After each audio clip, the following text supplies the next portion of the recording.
ఓం శ్రీ గురుభ్యో నమః. శ్రీ విద్య పూర్ణ దీక్ష శృతి ప్రామాణికంగా తీసుకున్నప్పుడు ఆ గురు పరంపరలో 90% మంది వాళ్ళ గురు పరంపర రీత్యా ప్రకృతికి సంబంధించిన ఔషధ జ్ఞానం బాగా తెలుసుకొని ఉంటారు. అవి ఇవ్వటం వలన సాధనలో అభివృద్ధి చెందుతాడు. వాడికి కొన్ని దోషాలు, కొన్ని గుణాలు మానవుడు ఎవరికి కరెక్ట్గా ఉండవు. ప్రతిరోజు దానివల్ల ఈ మంత్ర సాధన వలన వాడికి బాగా ఇంటర్నల్ జ్ఞానం కలగటం ఇవన్నీ జరుగుతాయి. తర్వాత వచ్చేసి కొన్ని పూర్ణ దీక్షలో కార్పస్ కాలోసం అనే ఒక ఉంటుంది, ఒక సంబంధించిన ఒక అది అభివృద్ధి చెందకపోతే, ఏది కార్పస్ కాలోసం అభివృద్ధి చెందకపోతే ఏమి నష్టాలు, అభివృద్ధి చెందితే ఏమి నష్టాలు, వీటికి ఆయుర్వేద పరంగా శార్గధర సంహిత ప్రామాణికంగా సుశ్రుత సంహిత వేరే పేర్లు ఉంటాయి. మీకు అర్థమవ్వాలని ఈ పేరు వాడటం జరిగింది. ఇవి 40 రోజులు కనుక ఈ మంత్ర సాధన, ఇప్పుడు శ్రీచక్ర నవావర గుప్త గాయత్రి చెప్తున్నాను కదా, ఆ మంత్రంతో పాటు ఇది తీసుకుంటే 40 రోజుల్లోనే వాడికి విపరీతమైనటువంటి షార్ప్నెస్ వస్తుంది.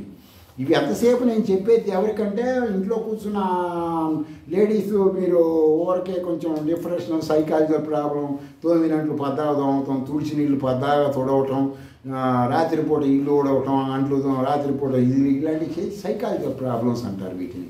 ఇది విదేశ వైద్యంలో. నేనేం చెబుతాను, ఈ మంత్రం చేస్తే అవన్నీ పోతాయి అని చెబుతున్నాను. ఆ ప్రాబ్లమ్స్ పోతాయి. తర్వాత మీరు ఖచ్చితంగా కూడా వీలైనంత వరకు మలబద్ధకం లేకుండా చూసుకోవడం, ఔషధాలు తీసుకోండి. ఏదైనా శాస్త్రీయ ప్రామాణికంగా చేయండి, అశాస్త్రీయంగా చేయొద్దు. ఈ శ్రీచక్ర నవావరణ గుప్త గాయత్రి మంత్రం ఏముంటుంది? ఓం హ్రీం ఓం కయ్యేఈల ఐం హ్రీం ఐం. ప్రతి ఒక్కడు మరణం అంటే గసగసగస వణుకుతారు కదా. ఈ మంత్రంలో మిమ్మల్ని భయపెట్టి ఏముని మీ ఇంటికి కాపలా కుక్కలాగా పెట్టుకునే మంత్రం ఇది. అంటే శ్రీ విద్య పూర్ణ దీక్ష అంటే మీరు అప్పుడు మీ కాన్ఫిడెన్స్ చూసుకోండి, మీరు ఎలా ఉంటారో.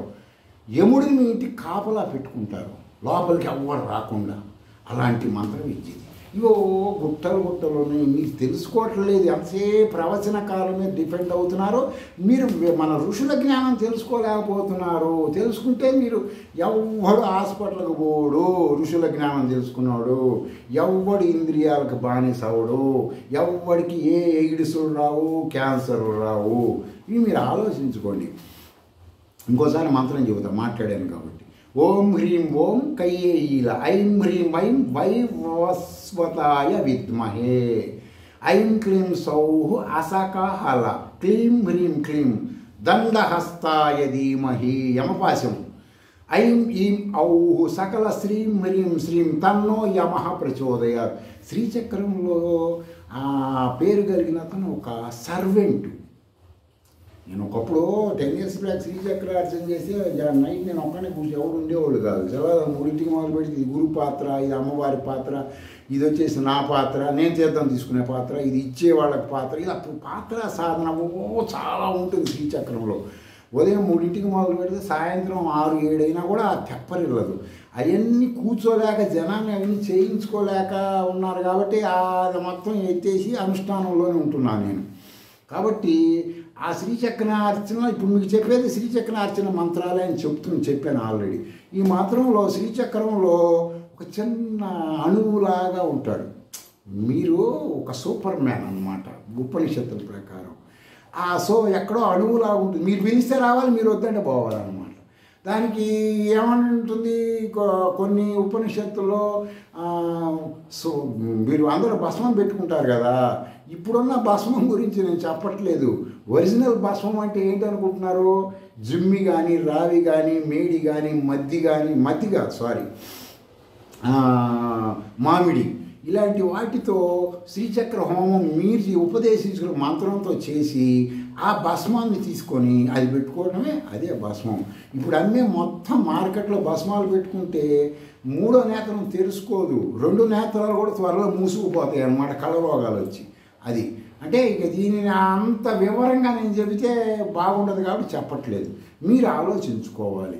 మనం భస్మం పెట్టుకున్నాం, ఈ ఫాండ్స్ పౌడర్ భస్మమా, కనీసం అదన్నా పెట్టుకుందాంలే, ఈ గలీజు మురికాలు నీళ్ళతో తయారు చేసి ఇవన్నీ పెట్టుకుంటే మనకు రోగాలు వస్తాయి కదా, లేదంటే ఏదన్నా ఒక మంత్రం నేర్చుకొని మనకు తెలిసింది గురువుగారు అనేకం చెబుతున్నాడు కదా, రోజు కూడా ఒక మంత్రంతో 40 రోజులు చేసుకొని దాంతో హోమం చేసుకొని మనం ఇంట్లో ఎవరినో ఒకరిని పిలిచి నెయ్యి వేసుకొని ఆ మంత్రం చదువుతూ నెయ్యి వేసుకొని మిగతా మంత్రాలు చేస్తే చేశారు లేదా విభూతన కరెక్ట్గా వస్తుంది కాబట్టి చెబుతున్నా అని ఆలోచించండి మీరు. తర్వాత వచ్చేసి ఈ మంత్రం వచ్చేసి కఠోపనిషత్తు 2:1లో నేను చెప్పిన ఈ శ్రీచక్ర గాయత్రి ప్రామాణికంగా ఉంటుంది. ఎందుకనండి ప్రామాణికం అంటే అన్యశ్రేయో అన్యదుతైవ ప్రేయస్తే ఉదే నానార్దే పురుషం సినీత తయో శ్రేయాదద్దానస్య సాధు భవతి హీయతే అద్దాద్యౌ ప్రేయో వృణీతే. ఇది కఠోపనిషత్తు మంత్రం. అయ్యో దీని భాషలు చెప్పాలంటే తెల్లవారిపోయేదా మీరు కూర్చోవాలి, నేను చెప్పాలి నా పని మానుకోండి. మీకు అంత ఓపిక లేదు కాబట్టి ఊరికి మీరు ఆ కఠోపనిషత్తులకి వెళ్ళి దాని భాష్యం ఉంటుంది, ఈ శ్రీచక్ర మంత్రం అది ఓకే అంటుంది. ఈ భారతదేశాన్ని అఖండ భారతం అంటారు. అఖండ అమెరికా, అఖండ రష్యా, అఖండ పాకిస్తాన్ అనరు కదా, అఖండ భారతం అంటే యావత్ ప్రపంచం మొత్తం ఇది ఋషులు సంచరించిన స్థలాలు అన్నమాట. వాళ్ళ జ్ఞానాన్ని బట్టి వాళ్ళ ఆధ్యాత్మికం ఉంటుందన్నమాట. అయితే మీరు ఇక్కడ ఎక్కడ తప్పు చేస్తున్నారయ్యా అంటే, వలసవాద విద్య చదువుకున్న వాళ్ళు పురాణ ప్రామాణికంగా మీకు చెప్పేవన్నీ మీరేం చేస్తున్నారంటే, ఈ ఉపనిషత్తులు శ్రీ విద్య ఒక కామధేనువు లాంటి పాలు ఇచ్చేవి. ఆ పాలు తాగే మీరు దూడలతో సమానం.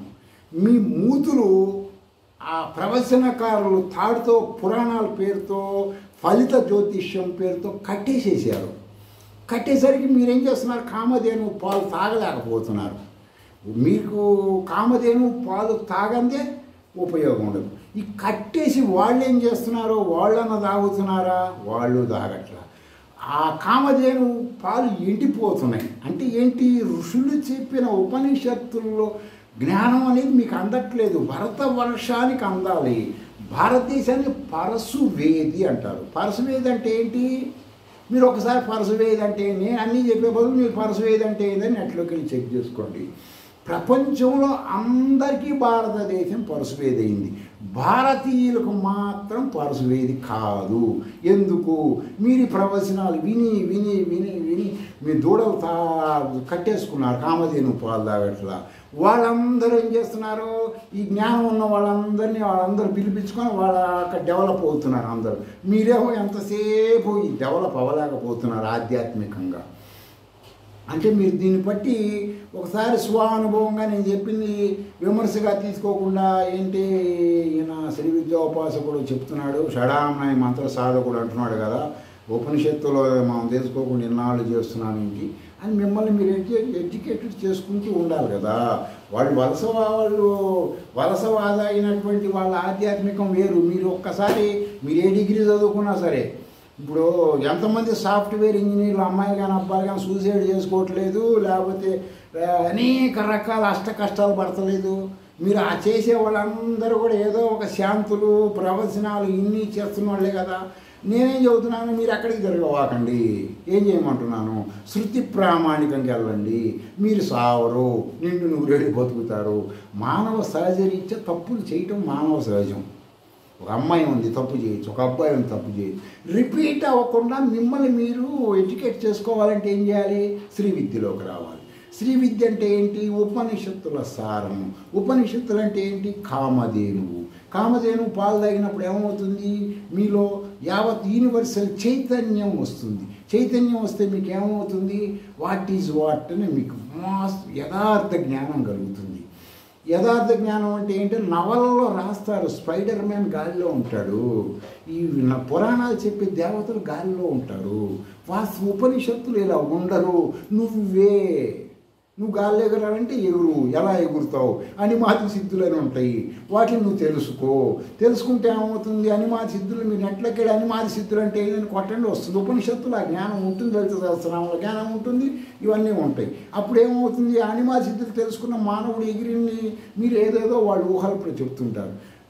గరిమా సిద్ధి అనిమా సిద్ధి అంటే మీరు కూడా మంత్ర సాధన చేసేప్పుడు ఆటోమేటిక్గా ఏ శ్రీ విద్యోపాసకుడైనా వాడి బాడీ తేలిగ్గా అయిపోతుంది. సింపుల్, వాడికి ఆటోమేటిక్గా వచ్చేస్తుంది. అక్కడ ఒక 6 నెలల పాటు లలిత సహస్రనామం గూఢార్థం చదివాడు అనుకోండి, వాడు భూమి మీద ఒక మోకాళ్ళ నొప్పులు మోచేతుల నొప్పులు ఏమీ ఉండవు అన్నమాట, తేలికైపోతుంటాడు అనమాట.